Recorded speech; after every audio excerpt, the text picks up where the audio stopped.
Hello friends, आज की video में हम हेडेक के ऊपर बात करेंगे कि हेडेक के कॉजेज़ क्या होते हैं। सारे कॉजेज़ को एक एक करके हम यहाँ पर डिटेल में बताएंगे। हेडेक में जो कॉजेज़ होते हैं उनमें सबसे पहले कॉज है intracranial and local extra cranial. यानी इंट्राक्रेनियल में या फिर एक्स्ट्रा क्रेनियल में जो प्रॉब्लम है उसकी वजह से हो रहा है हेडेक। तो उनमें सबसे पहले हम चीज़ों को देख लेते हैं। ठीक है, नंबर 1 पे है ट्रॉमा। ट्रॉमा अगर हुआ है तो उसकी वजह से भी हेडेक हो सकता है, यानी कि चोट लगी है, तो वो किसी भी तरह का ट्रॉमा हो, हेड इंजरी हुई है, कंट्यूजन आपने कंट्यूजन पढ़ा होगा, तो कंट्यूजनल हेडेक हो सकता है या फिर पोस्ट ट्रॉमेटिक हेडेक इसकी वजह से हो सकता है, सर में चोट लगने की वजह से, अगर इसकी वजह से क्रेनियम में प्रॉब्लम पैदा हुई है कुछ। उसके बाद है दूसरे नंबर पर इंट्राक्रेनियल इन्फ्लेमेशंस, या फिर इंट्राक्रेनियम के अंदर जो है सूजन पैदा हो गई, इन्फ्लेमेशंस आ गए किसी भी वजह से, चाहे मेनिंजाइटिस हुआ हो, एन्सेफेलाइटिस हुआ हो या फिर सेरिब्रल अब्सेस हुआ हो, इन वजूहात से जो है हेडेक हो सकता है। वैस्कुलर हेडेक्स क्या होते हैं? आपके ब्लड वेसल से रिलेटेड, यहाँ पर ब्लड फ्लो में कुछ प्रॉब्लम आ रही है, ठीक है, ब्लड प्रेशर में दिक्कत आ रही है, या फिर कहीं पर ऑब्स्ट्रक्शन हो रहा है या फिर वैसोडाइलेटेशन हो रहा है, इसकी वजह से भी हेडेक्स हो सकते हैं। सबसे पहले है हाइपरटेंशन ज़्यादा होता है तो उसकी वजह से हेडेक होता है। यह सब अरेक्नोइड हेमरेज इसकी वजह से हो सकता है, या फिर इंट्राक्रेनियल एन्यूरिज्म की वजह से। वेसोडाइलेटर्स कुछ ड्रग्स होती हैं जैसे नाइट्राइट्स हैं, एड्रेनालिन है, ठीक है, या फिर हिस्टामिन भी इसमें आता है, इससे भी हो सकता है। मेनोपॉजल भी ये हो सकता है, मेनोपॉज के वक्त भी ऐसा हो सकता है। अल्कोहल का हैंगओवर है या फिर उसका विथड्रॉल है तो उसके नतीजे में भी हेडेक हो सकता है। अब हम नेक्स्ट देखते हैं, चौथा है ट्रैक्शन हेडेक। ट्रैक्शन हेडेक क्या होता है? किसी वजह से अगर इंट्राक्रेनियल प्रेशर बढ़ जाता है या फिर इंट्राक्रेनियल प्रेशर घट जाता है, इसके पीछे की वजूहत मतलब कारण बहुत हो सकते हैं। कहते हैं कि इससे अगर ये बढ़ता घटता है, जिससे क्या होता है वहाँ पर आर्टीरियल डिस्प्लेसमेंट हो सकता है, या फिर किसी वजह से डिस्टॉर्शन ऑफ द ड्यूरा हो जाए, ड्यूरा मैटर में जो है डिस्टॉर्शन हो जाए, उसका शेप चेंज हो जाए, तो उसकी वजह से भी ट्रैक्शन हेडेक होगा। अगला है पाँचवा, पोस्ट लंबर पंक्चर हेडेक।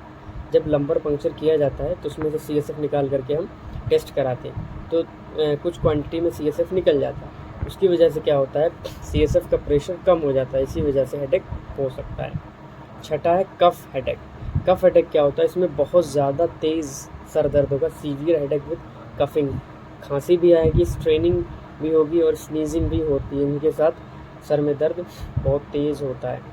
इसकी वजह ये बताई जाती है, it is due to the posterior fossa tumour, posterior fossa में ट्यूमर की वजह से ऐसा होता है। नेक्स्ट पॉइंट हम देख रहे हैं क्रेनियल न्यूराइटिस एंड न्यूरल्जिया। इससे पहले जो पहला हमने देखा था, ये सब पहले के अंडर में 6 पॉइंट। पहला था intracranial and extra cranial causes, ये है क्रेनियल न्यूराइटिस एंड न्यूरल्जिया, यानी जो न्यूरॉन्स हैं या फिर नर्व सेल्स हैं उसमें कहीं पर इरिटेशन पैदा हो जाए, स्वेलिंग हो जाए, या फिर कोई और वजह से वहाँ पे दर्द हो रहा है।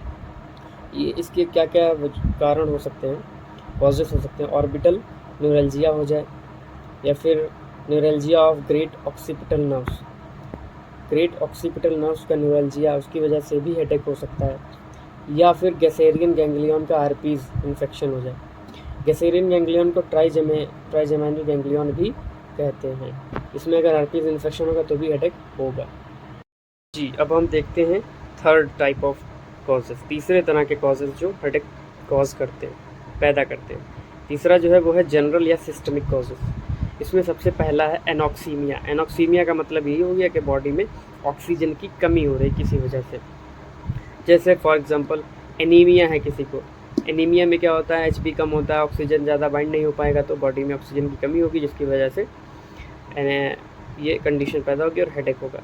CO यानी कार्बन मोनोऑक्साइड या कार्बन डाइऑक्साइड पॉइजनिंग की कंडीशन में भी एनॉक्सीमिया पैदा होता है, एनॉक्सीमिया के नतीजे में हेडेक होगा। नंबर 2 पर है टॉक्सिसिटी बॉडी में किसी वजह से पैदा हो रही है, जैसे हाई फीवर्स हैं, फीवर्स अगर ऐसे हैं जो टॉक्सिसिटी जिसकी वजह से हेडेक पैदा होने लगता है। यूरेमिया हो गया है, जैसे कि किडनी डिजीज़ वगैरह हुई है जिसकी वजह से यूरिक एसिड जो है ब्लड में बढ़ गया है। मेटेलिक पॉइजनिंग की वजह से हो सकता है। कुछ ड्रग्स ऐसी हैं जैसे क्विनीन है, टोबैको है, कोकेन है, इनकी वजह से भी हेडेक पैदा हो सकता है। पेल्विक या गॉल ब्लैडर डिजीज़ की कंडीशन में भी हेडेक पैदा हो सकता है।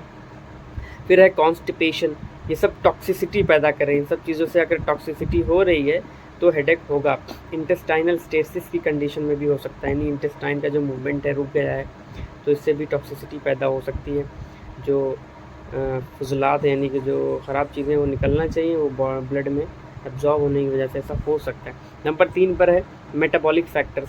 मेटाबॉलिक डिजीज़ कोई हो गई है या फिर कोई ऐसी कंडीशन पैदा हुई है जिसमें मेटाबॉलिज्म गड़बड़ा गया है, जैसे कि हाइपोग्लाइसीमिया, बॉडी में ग्लूकोज का लेवल बहुत कम होने से सर में दर्द होता है, चक्कर भी आता है और भी सिम्टम नज़र आते हैं। अल्कलोसिस हो गया है, क्या हुआ है कि ज़्यादा जो है ब्लड का जो पीएच है वो हाई हो गया है, अल्कलोसिस हो गया है, अल्कलिनिटी जो है बढ़ गई है। इसके पीछे की बहुत सारी कॉजेज़ होते हैं, किडनी डिजीज़ है, लिवर लंग डिजीज़ हो सकती है, या फिर कोई एंटासिड बहुत ज़्यादा ले लिया है, या कहते हैं कि डायूरेटिक्स यूज़ कर लिए हैं बहुत ज़्यादा, तो इससे हो सकता है। या फिर एसिडोसिस हो गया, एसिडोसिस भी किसी वजह से ही होता है, जैसे आपने डायबिटीज़ पढ़ा होगा तो उसमें डायबिटीज़ में बीटा कीटो एसिडोसिस हो जाता है, तो वो सब कंडीशंस होती हैं जिससे एसिडिटी ब्लड के पीएच की जो है एसिडिटी इसमें पैदा हो जाती है, जिससे हेडेक पैदा हो सकता है।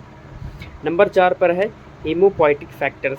हीमोपोइटिक फैक्टर्स ब्लड से रिलेटेड है, यानी पहला एसेंशियल पॉलीसाइथीमिया, आरबीसी बहुत ज़्यादा जो है बढ़ जाएँ तो उसकी वजह से भी हेडेक पैदा हो सकता है, या फिर थ्रोम्बोस्थीनिया, ये भी एक तरह का डिजीज़ है। इसमें क्या होता है कि प्लेटलेट एग्रीगेशन नहीं हो पाता है और ब्लीडिंग के चांसेस बन सकते हैं, तो ये भी कंडीशन हेडेक की हो सकती है। ये थे हमारे 4 जनरल या सिस्टमिक कॉजेस। 4th वन है रिफर्ड पेन। रिफर्ड पेन आप जानते हैं कि पेन एक सेंटर पे होता है और उसका जो असर है, उसका जो फीलिंग से जो महसूस वो दूर तक होता है। नंबर 1 पे है आइज़। आइज़ में कोई प्रॉब्लम हो जिसकी वजह से हेडेक महसूस हो सकता है, जैसे रिफ्रैक्शन एरर है किसी को, बहुत सारी डिजीज़ होती हैं रिफ्रैक्शन एरर की। ग्लूकोमा हो गया है, आयराइटिस है, इनकी वजह से हो सकता है। दूसरा है ईयर्स। ईयर्स में जैसे ओटाइटिस हो गया या मैस्टोइडाइटिस हो गया, ये यूस्टेशियन ट्यूब में ब्लॉक हो गया, ब्लॉकेज हो गई, या फिर मिडिल और इनर ईयर के ट्यूमर्स की वजह से भी हेडेक हो सकता है। तीसरा है टीथ। टीथ में क्या क्या प्रॉब्लम हो सकती है जिसकी वजह से हेडेक महसूस होगा।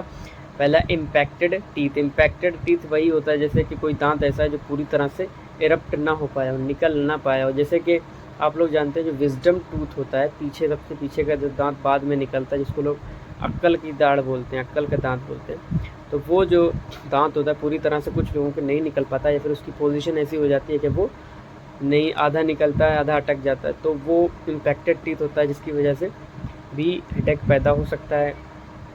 और infected tooth and sockets and rock dental roots, उसके टूथ सॉकेट और उनके रूट्स में इन्फेक्शन हो गया उसकी वजह से हो सकता है। चौथा है पैरानेजल साइनसेस। पैरानेजल साइनसेस में इन्फेक्शन हो जाए।